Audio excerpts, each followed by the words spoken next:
Welcome everyone. Today's class, Acumatica training, is on purchasing, hosted by Dean at Central Nervous Systems. Apologies, I'm a touch late, but we'll get going right away.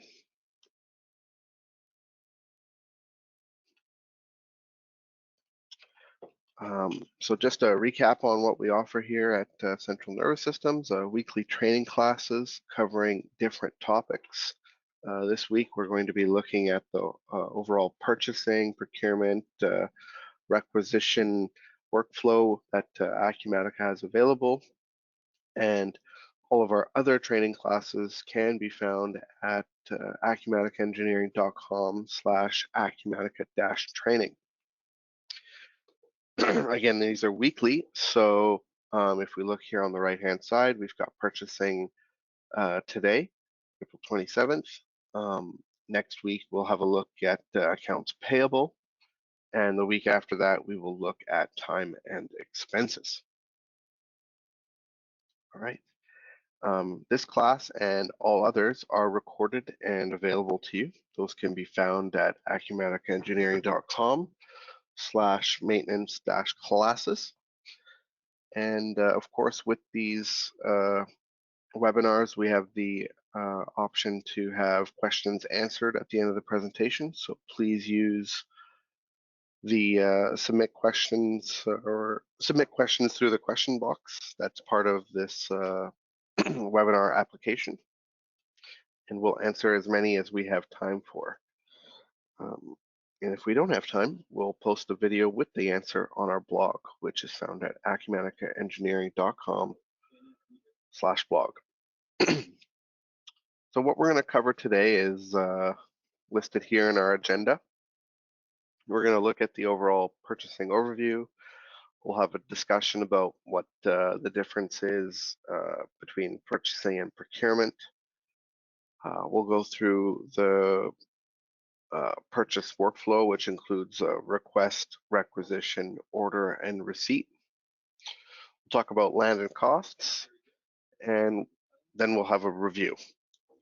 So the first part of this presentation is going to be very vocal. We're going to be going through some of the key points of each of these categories, and from there we'll walk through some examples of starting at the request and moving through to the receipt, and look at our demo system in terms of what may be set up. All right, we'll hop right into it. Moving on. Purchasing overview. So purchasing, in essence, is the acquisition of assets, materials, and services for a company. They can be for internal use, so expenses for that company, and they can be materials or services or assets that get used for projects, so build out to customers, or they can be materials and services that are bought and right away resold to customers. So there's a wide range of what purchasing encompasses. And there's also a wide range of the types of things that can go on a purchase order that would be used in Acumatica, anything from tangible to intangible items. So non-PO versus PO. So in essence, that's going to be looking at what's going to be ordered that does not need a purchase order. So a non-PO purchasing includes things like credit card purchases, where materials are ordered, say online, paid for with a credit card or on a corporate account. Those credit card purchases, whether it's a specific buyer or internal employee, will typically go through the personal or corporate expense claims process. And expense claims is actually covered on May 11th. So we'll walk through that process on May 11th. And when that expense claim is completed, it initiates an AP invoicing process. So there's that option as well. So whether it's a reimbursement to an employee or it gets tracked through the corporate card and creates that liability, but we'll be talking about that there later. And then for project accounting, AP bills reference projects and tasks that are typically approved by project managers in accounting. So AP invoicing is covered next week, I believe, as part of the AP review. So purchasing versus procurement. So we've got a few pieces that are highlighted with a yellow box here, and we'll just discuss some of the key differences between purchasing and procurement. So purchasing is really the transactional functions of what is needed from a system standpoint in terms of completing that purchase process or the procurement process. So it involves, creating a PO, which is that purchase document, sending it out to a vendor or or a company, and you may or may not get some sort of acknowledgement. I'm sure there's some sort of communication that goes on between purchasing and vendors, but that PO document is generated in the system. It gets sent out. They acknowledge. They send you the product that you're buying, and we have a goods receipt. Goods receipt is physically taking in any goods and acknowledging that in the system by receiving. From there, it could happen same day or the next day or the next week. We generally receive some sort of an invoice from that vendor, and we record that invoice in the system. And we look to do a three-way match, which is essentially matching our purchase order to the receipt to the invoice. And when all three match, we have a clean three-way match, and the next step is to generally pay that vendor and issue payment. So those are the transactional components of the purchasing workflow. Procurement, on the other hand, has a little bit of prior work that needs to be done before the transactional workflow can even start. And that's why procurement focuses on the strategic process of sourcing. So with activities that include negotiating, um, bid review, pricing, strategic goods and service selection, and it may even include an assessment of the overall supply chain and logistics involved with purchasing. It may be beneficial to a company to pay a little bit more and buy closer to home than to pay less, have shipping costs, potential supply chain hang-ups, and purchase from farther away, which may have a longer lead time. So those assessments are really part of the procurement focus.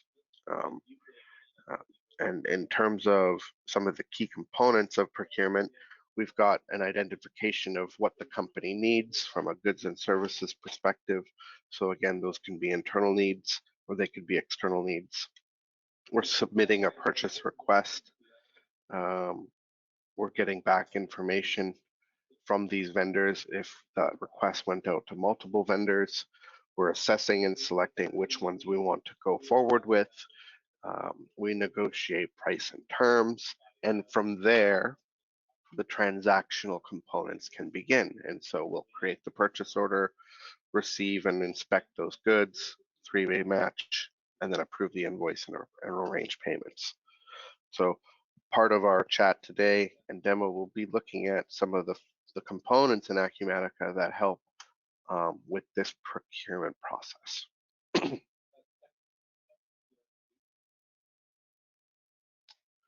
So a purchase request. So again, goods and services that are required by an individual, a company, branch, or a department. Those get submitted as a request from requisitioners, anybody in the company that has the ability to request what is required, and those requests might be for internal use or external use by means of A customer can say that they need some product, that they maybe have an existing project that's going on with you, so they might piggyback on top of that project, or they might just say that they know that you're able to procure that stuff and resell it to them, so they may go through that avenue as well.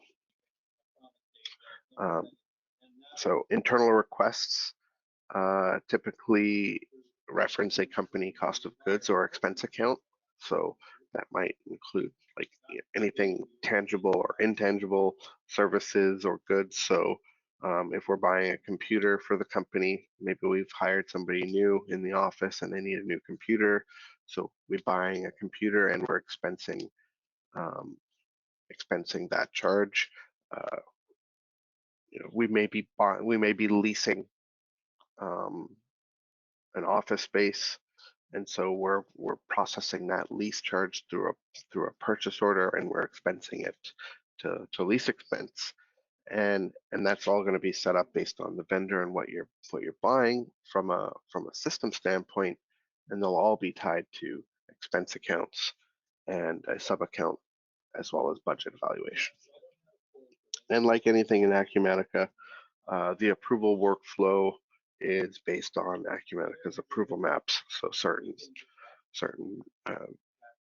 setups can be completed there to make sure that the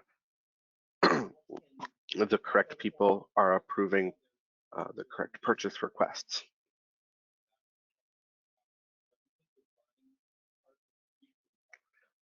So our next step is a purchase requisition. So a number of requests might come through over the course of a week or a few days, and the goal is to then create a requisition that channels what is needed from various departments or branches and consolidate those requests to create buying power. And that could be done based on the department that's requesting. It could be based on the branch. It could be based on items of a similar type. And so being able to merge those requests into an overall requisition can give you some buying power. So once that's done, we can submit that requisition to one vendor or multiple vendors to see what pricing options come our way. So in some cases, though, we may already have a contract with a vendor that offers us the best price and a price that we're used to, offers us reliability, offers us payment discounts, and we may just decide that we're going to use that vendor every time, but we still work through this purchase request and requisition workflow, even with those vendors. And the next step would be looking at the bids that come back, particularly if you do send out requisitions to multiple vendors. So when we send those bids out and we get those results, we can evaluate those results and decide to choose what vendors we want to go through and then choose them to create purchase orders. And there's vendors here in plural because oftentimes on bids, you may get varying results. So you can choose to select products A, B, and C to vendor 1 and products D, E, and F to vendor 2, because that's just what works best for the company. So once that requisition portion is completed, we move on to the actual purchase order. So this is where the transactional components really start. Creating purchase orders is going to be based on those bidding results from the requisition, or they can be entered manually. And an approval can be set up for every step in the procurement process, or they can be set up for specific steps where that approval really is identified as required. We can add additional purchasing fees, such as delivery or customs duties and things like that. At the purchasing step, we have the ability to review the GL accounts that are tied to that purchase order and make adjustments as required. And if it's related to a project, we can assign the project and task, and it will add to the commitments. It adds commitments to that project. And of course, tax information will be generated based on vendor and the setup there, and that's covered in tax setup.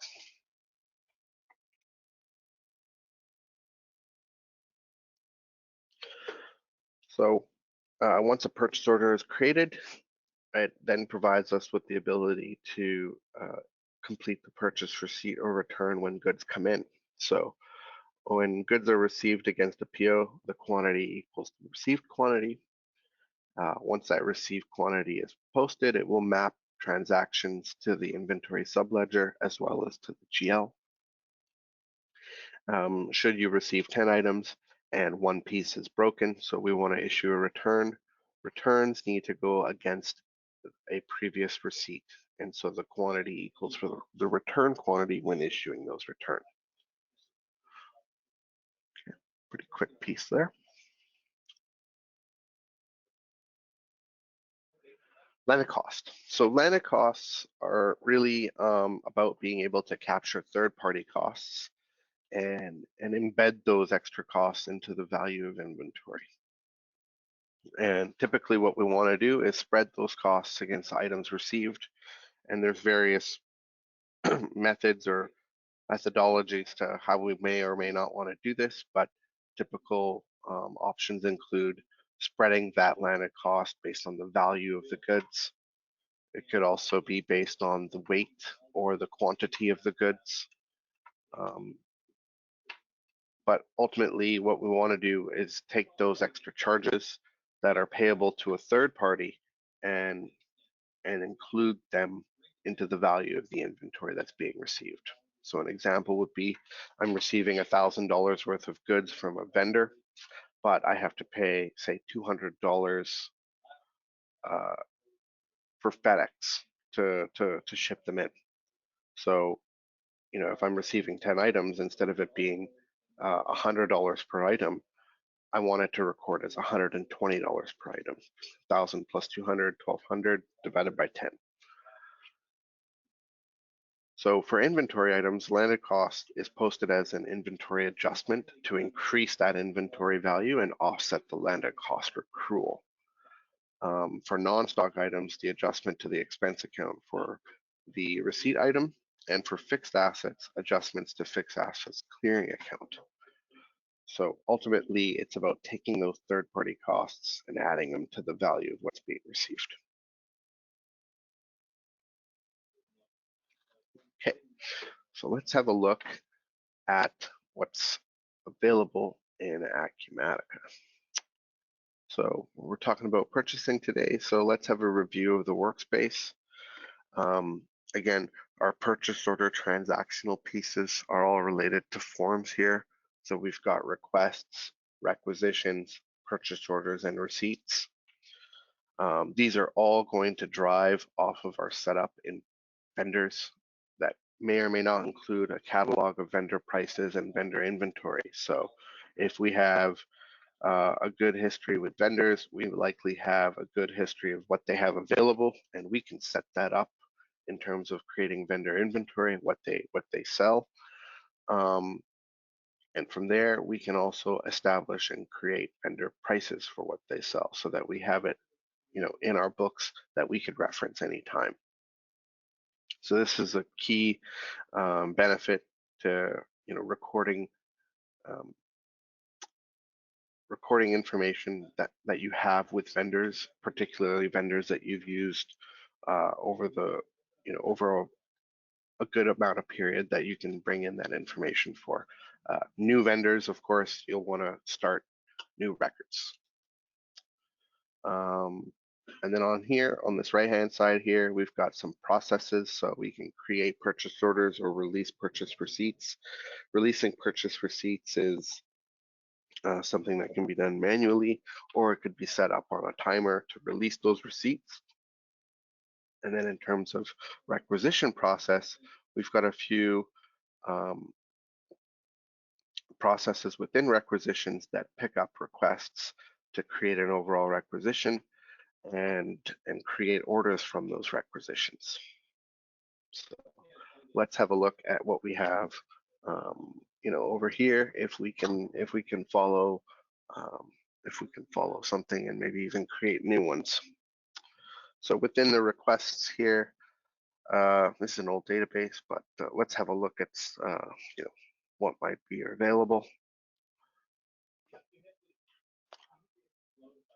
So in this particular case, we've got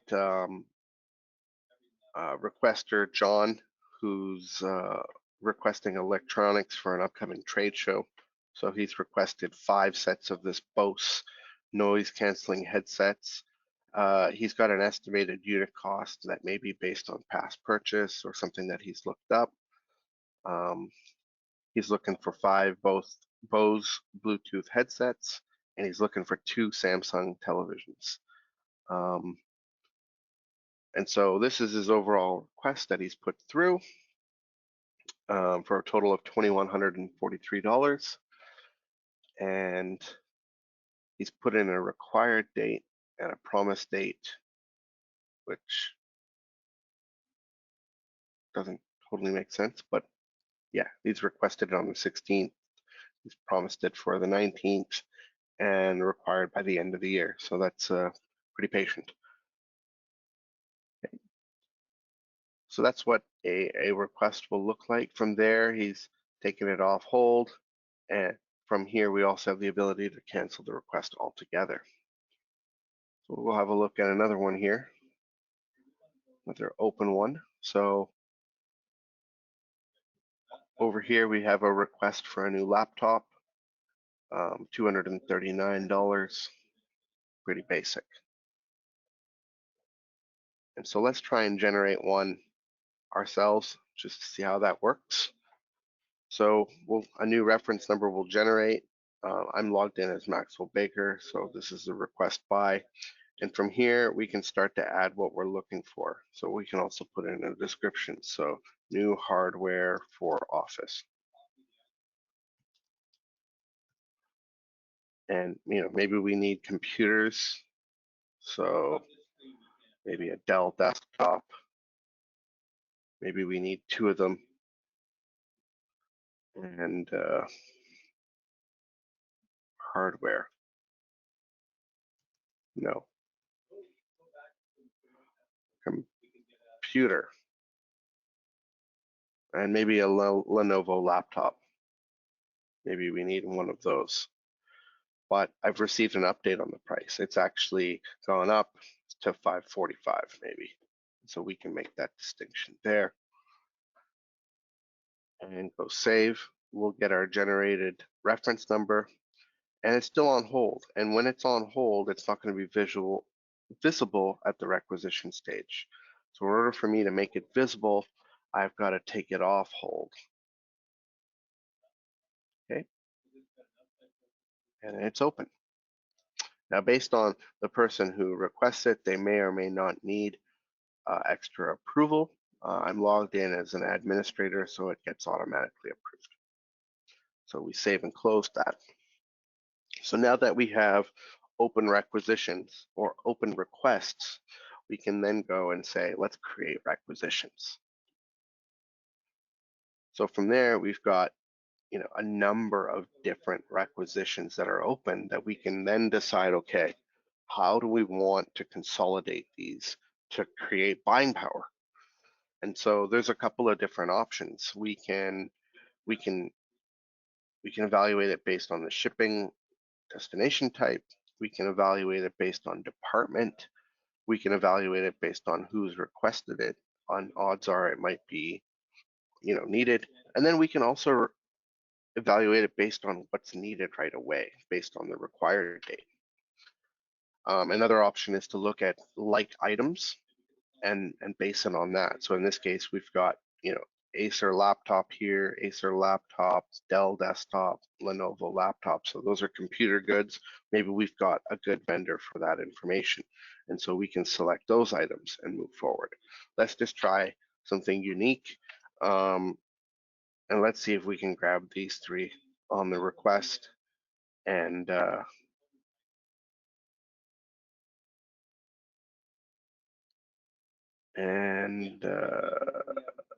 we'll go from there. So once I've selected those, I can do a request class, so it's internal for supplies, and then that limits the list here.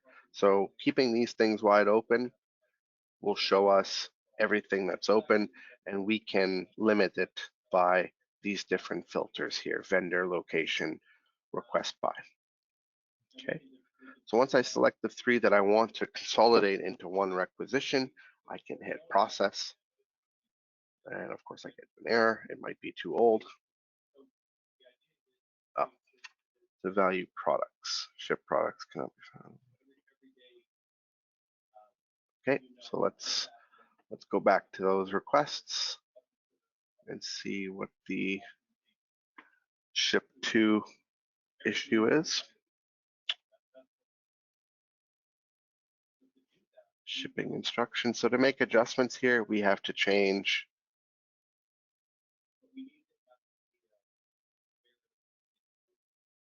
let's just change it to warehouse and see if that makes a difference. And we go to purchases, create acquisitions, and let's try that again.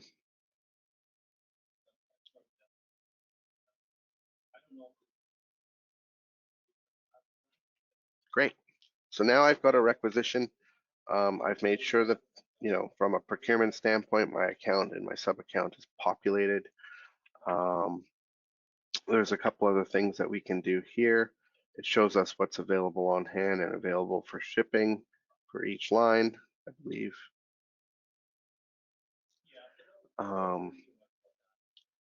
So bidding, we've come across with 2 default vendors for these items. And in terms of bidding, when we complete this, it's going to go out to these 2 vendors, and they're going to send us back information on the pricing.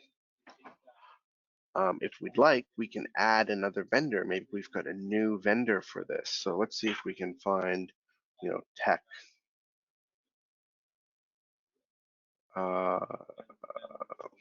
Let's see. Electronic.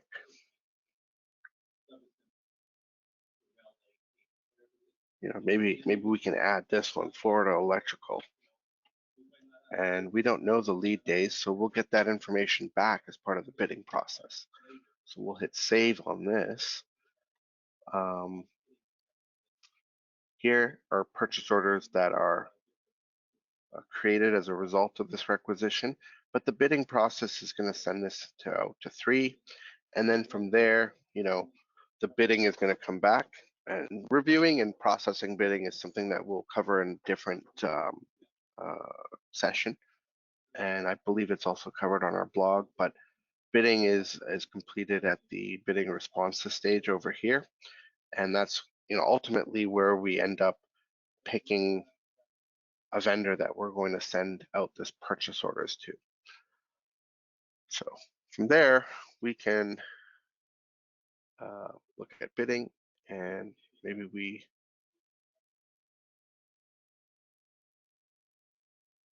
choose a vendor, and then that vendor gets chosen up here. Once that's done, and we've received our requisition back, our next step is to create the purchase order. So it's still on hold, so we can't take any actions. We can take it off hold. And it looks like I'm pending approval. So I approve because I'm a administrator logged in as Maxwell Baker. And from there, we can create orders.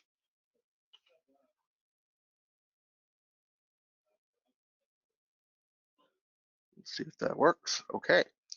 So once you create orders, we should start to see a purchase order generated for this requisition. So if we open up that purchase order, and we can probably find it in the purchasing section, 1489. If we go to purchase orders, there's our 1489, and here's our list of existing purchase orders and their statuses. Again, you can filter by what is, we don't want to see closed maybe. So let's filter those out. And this is what's pending approval, on hold, completed, and open. So the one that I just picked is, or created, that's linked to that requisition is here. I'm at the transactional point where I've got a purchase order entered. I'm going to look at it, review it, make sure everything's right. Maybe some last minute request has come along that I want to add and create and make this 6 pieces instead. I can opt to do that and change the purchase overall. I could put in a description, so materials for upcoming show. And I can update the promise date to say, actually, it's coming in on the Friday the 19th, and make those changes. So this is where you can make all those reviews before you take this purchase order off hold, and taking it off hold will make it then available to receive. We'll take it off hold, we'll hit save, it's pending approval, so I'll approve. Again, this will go through your approval map workflow. But our next step is really, okay, the goods have come in on the 19th now, and I need to receive them. So going into the purchase order, you can then say, enter PO receipt.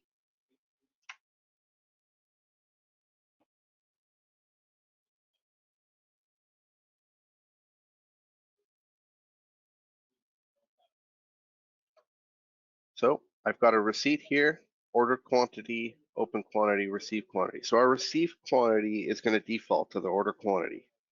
And it's at this stage where our receivers and shipping are really focused on a few things. Number one, they want to enter a vendor reference number. So maybe it's the vendor bill of lading number that they'll enter. So BOL number, right? And so this will assist with the 3-way match. That's part of the transactional process of purchase orders. They'll hit save, just to get that receipt number locked in.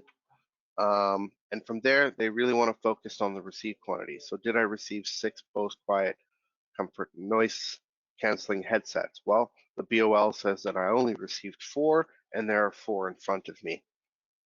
I've got 5 Bose Bluetooth headsets Series 2. Those are received, but I've only received 1 Samsung TV. And so that's where I make those updates. And from there, I hit release. Should work. And you'll also notice that the total cost will update based on the received quantities.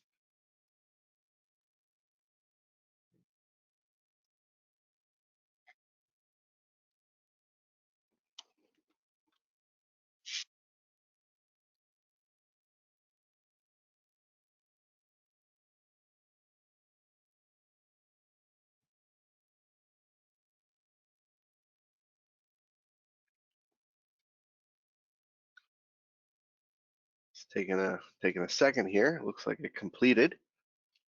So now those goods have been updated. So we've got 1 available now instead of the 0. We've got 354 instead of the 350. And we got 355 instead of the 350 now. That was previously shown. So now that the shipping component is done, a few weeks later, you'll probably get an invoice, or maybe next week you'll get an invoice, and this is where your AP department will come in and enter AP bills, and they may or may not enter landed costs. That's covered in a different session. So that's really the transactional purchasing workflow. Again, each part of this stage can be picked up from a transactional basis. So if we want to go back into requisitions, for instance, and look at what's been processed and what's been released, we can view that here. Say it's something that was started and kept on hold, we can definitely go back into it and complete. Our purchase orders, again, we looked at that earlier, and even our purchase receipts are going to be recorded here as well.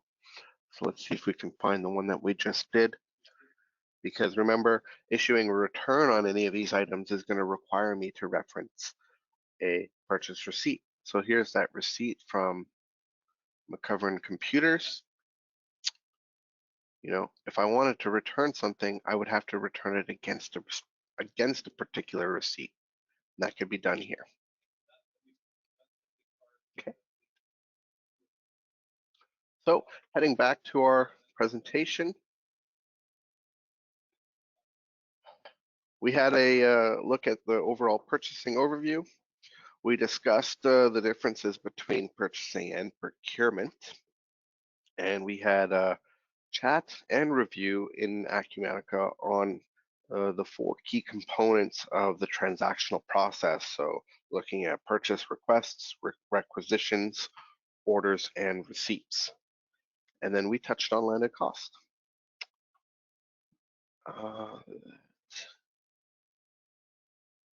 So just gonna have a look and see if we've got any questions today. There are none.